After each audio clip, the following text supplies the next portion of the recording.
Salam sejahtera, jumpa lagi dengan saya Wilman Pasaribu. Semoga Bapak Ibu yang menonton video ini dalam keadaan sehat walafiat.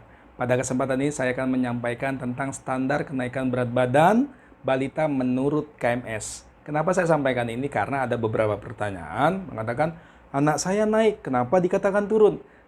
Mari kita saksikan video ini bersama-sama karena video ini sangat penting.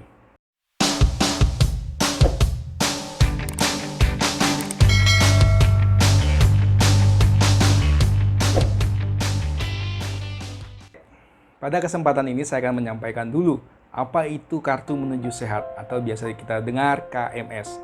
KMS adalah kartu yang memuat kurva pertumbuhan normal anak berdasarkan indeks antropometri berat badan menurut umur. Dan dengan KMS kita dapat mengetahui gangguan pertumbuhan atau risiko kelebihan gizi atau kekurangan gizi atau lebih tepatnya kekurangan berat badan, sehingga kita dapat melakukan tindakan pencegahan secara lebih cepat dan tepat sebelum masalah lebih berat terjadi kepada anak kita.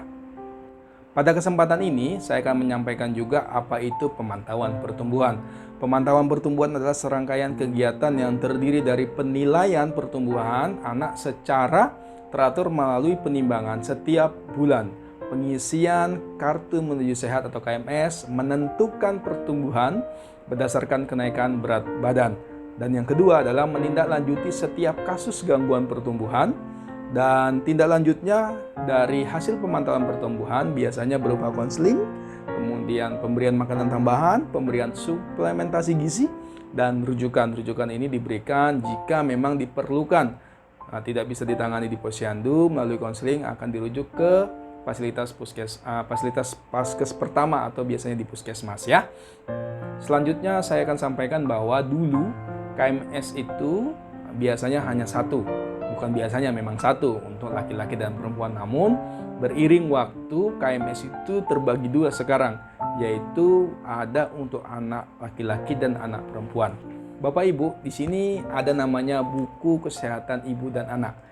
Ini bukan KMS, tapi ini buku kesehatan ibu dan anak yang di dalamnya ada KMS. Saya buka dulu ya. Nah, KMS ya. Nah, ya, kenapa ada perbedaan antara pink dan biru? Perlu diketahui bahwa untuk KMS warna biru itu biasanya untuk laki-laki atau diperuntukkan untuk laki-laki, dan untuk yang merah muda untuk perempuan. Ya, disitulah perbedaan sekarang, adanya perbedaan antara KMS perempuan dan laki-laki. Di sini saya akan sampaikan kunci utama mengetahui kenaikan berat badan di KMS. Seperti saya sampaikan tadi, anak saya ditimbang naik kok, tapi dikatakan kader atau dikatakan petugas tidak naik. Nah, disinilah kunci utamanya, yaitu dikatakan naik, yaitu grafik berat badan mengikuti garis pertumbuhan atau kenaikan berat badan sama dengan KBM. Apa itu KBM? KBM adalah kenaikan berat badan minimal atau lebih. Sekali lagi, kenaikan berat badan sama dengan KBM atau lebih. Jadi jika naik dikatakan tadi sesuai dengan sama dengan KBM atau dia lebih. Dan dikatakan turun atau tidak naik, grafik berat badan mendatar atau menurun, memotong garis pertumbuhan di bawahnya atau kenaikan berat badan kurang dari KBM. Nah, ini adalah kunci utama untuk mengetahui kenaikan berat badan anak kita. Kadar posyandu sudah terlatih untuk menentukan kenaikan berat badan sesuai dengan KBM. Perlu disampaikan juga bahwa jika kenaikan berat badannya tidak naik secara berturut-turut 2 kali atau biasa dikatakan di bawah garis merah, maka kader akan merujuk anak ibu atau balita Bapak Ibu ke petugas puskesmas untuk dilakukan tindak lanjut atau melakukan konseling. Ada apa masalah yang terjadi kepada anak kita dalam pemantauan pertumbuhan. Pada kesempatan ini, inilah yang saya akan sampaikan kenaikan berat badan minimal atau secara KBM. Nah, Untuk laki-laki dan perempuan dibedakan, yaitu seperti saya sampaikan tadi, untuk laki-laki ada biru dan untuk perempuan itu ada merah muda. Dan di sini saya sampaikan bahwa untuk kenaikan berat badan minimal untuk laki-laki dan perempuan pada saat usia 6 bulan itu sama. Namun terjadi perubahan ketika untuk anak perempuan usia mau beranjak ke 7 bulan, kenaikan berat badannya cuma 300 gram atau 3 on, dan untuk laki-laki masih 400 gram. Dan ada terjadi juga perubahan ketika usia anak perempuan mau masuk 11 bulan, maka dia sudah mencapai yang harus dicapai berat badannya. Standarisasinya kenaikan berat badan minimalnya adalah 2 on atau 200 gram. Sedangkan untuk anak laki-laki ketika dia usia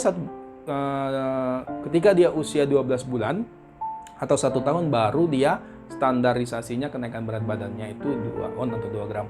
Maka daripada itu Bapak Ibu yang memiliki balita pada saat penimbangan di posyandu, jangan kaget, jangan heran. Walaupun pada saat penimbangan ibu merasa naik berat badan, tetapi ada standarisasi untuk kenaikan berat badan minimal dan dikatakan naik. Sehingga kita bisa memantau pertumbuhan dan perkembangan anak. Jika memang berat badannya tidak naik seperti saya sampaikan tadi, maka kader akan melakukan rujukan ke petugas kesehatan, bisa itu bidan atau petugas gizi. Dalam kesimpulannya, KMS adalah sebagai alat untuk pemantauan pertumbuhan anak. Pada KMS dicantumkan grafik pertumbuhan normal anak yang dapat digunakan untuk menentukan apakah seorang anak tumbuh normal atau mengalami gangguan. Dan yang terakhir, Bapak Ibu baca buku KIA-nya ya. Dalam buku KIA ini lengkap. Mau mengetahui perkembangan, mau mengetahui pertumbuhan, jangan diberikan ini ketika ibu hamil, ya kan? Biasanya ibu bidan memberikan ini bukunya sampai ibu hamil, kemudian atau sampai dengan dia pemantauan pertumbuhan tadi yang saya bilang ada diberikan KMS. Dapat buku ini, setelah itu taruh di kulkas, taruh di lemari, nanti pas posyandu bawa, kasih kader, ambil lagi, taruh lagi, tidak dibaca. Di sini banyak pengetahuan-pengetahuan yang bisa ibu bapak dapatkan untuk menjaga ataupun memberikan yang terbaik bagi balita ataupun anak bapak ibu. Mungkin itu saja yang bisa saya sampaikan. Sekali lagi, pantau pertumbuhan balita kita sehingga kita dapat memberikan generasi bangsa yang baik, baik itu untuk bangsa ataupun untuk keluarga, sehingga kita dapat bangga bahwa anak-anak kita nantinya akan berprestasi tinggi. Baik, terima kasih banyak. Itu saja yang bisa saya sampaikan. Semoga bermanfaat. Terakhir, jika ingin lebih tahu silakan datang ke puskesmas, tanya petugas kesehatannya, tanya bidannya, tanya petugas gizinya, apa yang terbaik untuk anak kita, sehingga anak kita dapat dipantau pemantauan pertumbuhannya. Terima kasih banyak dan sampai jumpa dan salam sejahtera.